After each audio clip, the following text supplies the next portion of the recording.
எல்லாருக்கும் வணக்கம். அவருக்கு ஒரு ஃபோன். என்ன சார், எனக்கு கார் ரொம்ப பிடிக்கும். அதே சார். சார் பெரிய வெற்றி சார், கார் சார். எல்லாம் பெரிய வெற்றி பெற்றா கார். Car sir. ஓகே, கண்டிப்பாக சார். சார் கண்டிப்பாக சார். என்ன காருன்னு தெரிஞ்சால் அப்படி சொல்ல மாட்டார்.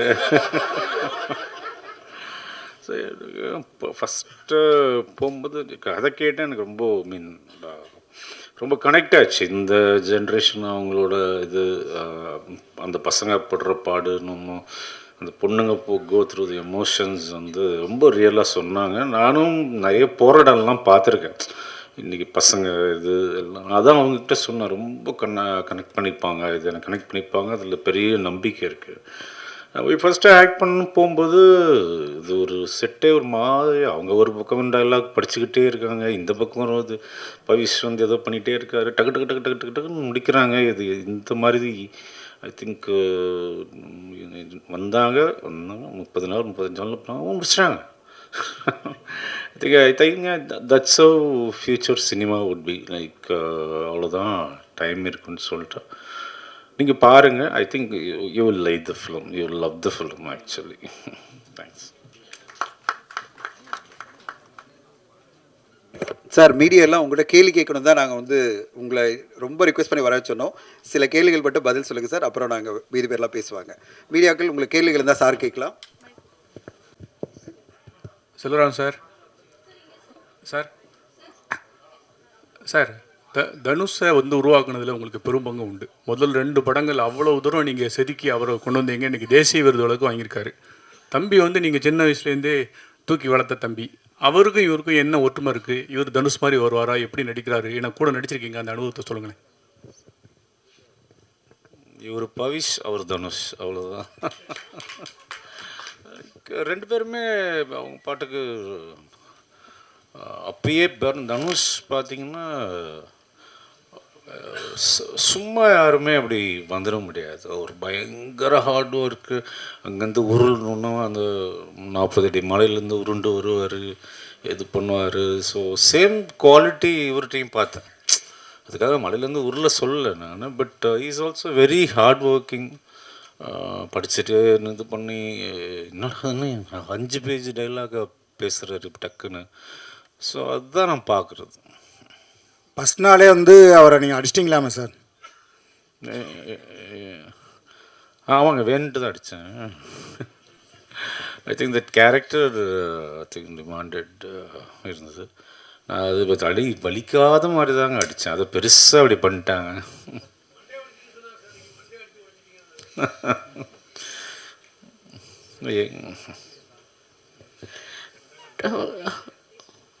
Hello sir. இங்கே 20 இயர்ஸ் பிஃபோரே வந்து அப்சசிவான லவ் பற்றிலாம் நீங்கள் வந்து ஸ்டோரி பண்ணியிருக்கீங்க. இப்போ இந்த ஜென்சியோட லவ் உங்களுக்கு புரியுதா? அதை பற்றி கதை ஏதாவது எழுதணும் அப்படின்னு எழுதியிருக்கீங்களா? உங்கள் சைடில் இருந்து ஒரு லவ் படம் எப்போ நாங்கள் எதிர்பார்க்கலாம்?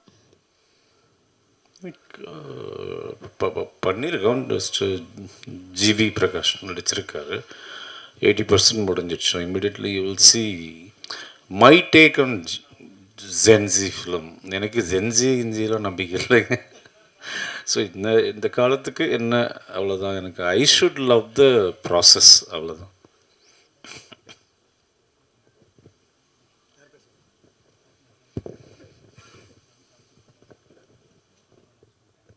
வனிதா மேடம்.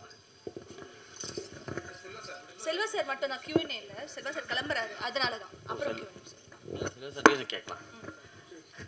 செல்வா சார், ஆக்சுவலாக நீங்கள் வந்து தனுஷ் சாருக்கு வந்து மிகப்பெரிய ஒரு ரவுடிசம் படம் யாருமே அந்த மாதிரி கொடுத்ததே இல்லை. அந்த படம் ஏன் அப்படியே அடுத்த கட்டத்துக்கு நகராமல் இருக்குது? ஒருவேளை பவிஸுக்கு அது வருமா? அதே போல் காதலுக்காகவும் அவர் தான் பயங்கரமாக, நீங்கள் முக்கோண காதலும் நல்லா காமிச்சிருப்பீங்க. ஸோ பவிஸுக்கு பண்ணால் ரவுடிசமா இல்லை காதலில் இறங்குவீங்களா?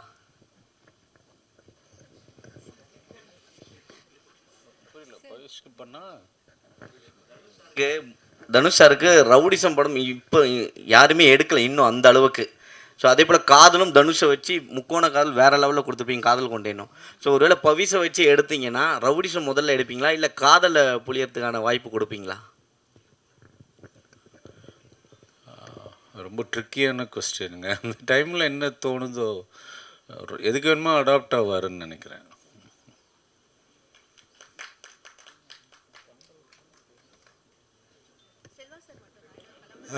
செல்வா சார், வாழ்த்துக்கள் சார். அப்புறம் நீங்கள் எடுத்த படங்களில் வந்து உயிருக்கு உயிரான லவ் அப்படின்ற அளவுக்கு தான் அவங்க காதல்லாம் இருந்தது. அப்போ எடுத்த காதல், நீங்கள் எடுத்த படங்களும். பட்டு இந்த படம் ஆகட்டும், இதுக்கு முன்னே 2-3 படங்கள் வந்திருக்கு, எல்லாமே காதல் வந்து பண்ணுறாங்க. ஆனால் அதுக்கப்புறம் வந்து ஒருத்தர் பழி வாங்குற மாதிரி தான் காதல் போகுது. இப்போ உள்ள காதல் அப்படி மாறி போச்சா? காதல் இருக்கா இல்லையா? இந்த படத்துலையும் முதல்ல இவர் வந்து ரைடு கொடுக்குறாரு வண்டியில் உட்கார வச்சு, பின்னால் பழி வாங்குற மாதிரி நீ அதெல்லாம் பண்ணு அப்படின்னு சொல்கிற மாதிரி தான் ட்ரெய்லரில் தெரியுது. இப்போ உள்ள காதல் இருக்கா இல்லையா அதை மட்டும் சொல்லுங்கள் சார். இனிமேல் உள்ள காதல் எப்படி இருக்கும்? அதுக்கு நான் ஃபஸ்ட்டு லவ் பண்ணணும். ஸோ ஏதாவது தேடி ஒருத்தரை பிடிச்சி நான் லவ் பண்ணி பார்த்துட்டு தான் சொல்ல முடியும். ஐ திங்க் லவ்ன்றது இட்ஸ் ஐ திங்க் பர்மனண்ட். நம்ம எதையுமே இல்லாமல் பண்ண முடியும். இப்போ அதோட ஒரு வேரியேஷனாக இது ஒன்று இருக்குது. இப்போ அதுவும் மாறும். அடுத்த ஜென்ரேஷன் வேறு மாதிரி வரும். லவ்வோட பேர் தான் மாறிட்டே போருமே தவிர love is ever lasting. Selva sir, காதல் கொண்டேன் பார்ட் 2 வருது அப்படின்னாங்க. பார்ட் 3 வந்து பவிஷ் வச்சு ஏதாவது எடுக்க ஐடியா இருக்கா? அதுக்கு செட் ஆகும். பார்ட் 2வே நான் சொல்லி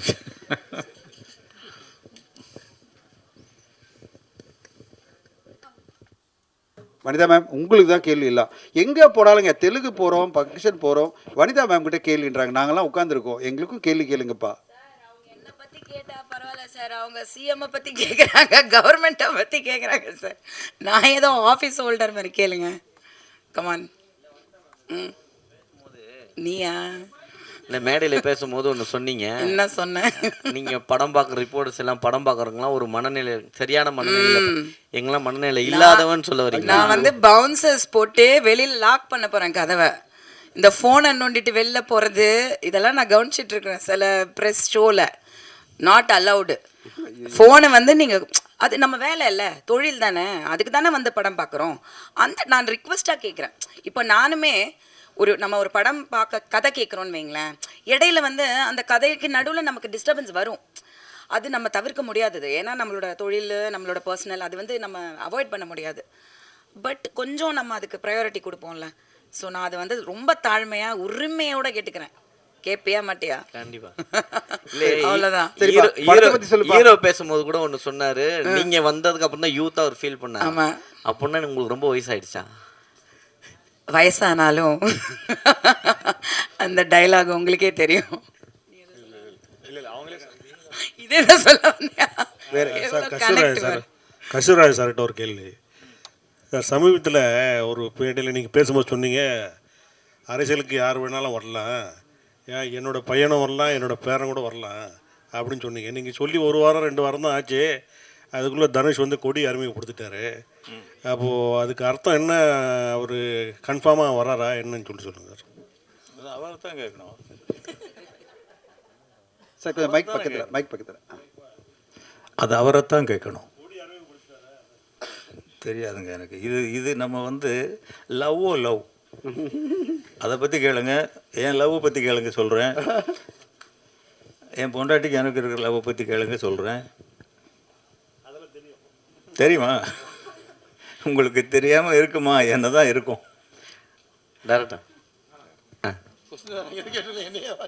இல்லை, லவ் படம்னாவே இப்போ இதே மாதிரியான ரோமியோ ஜூலியட் ஜெயம் ரவியும் அன்ஷிகா மேடம் பண்ணாங்க.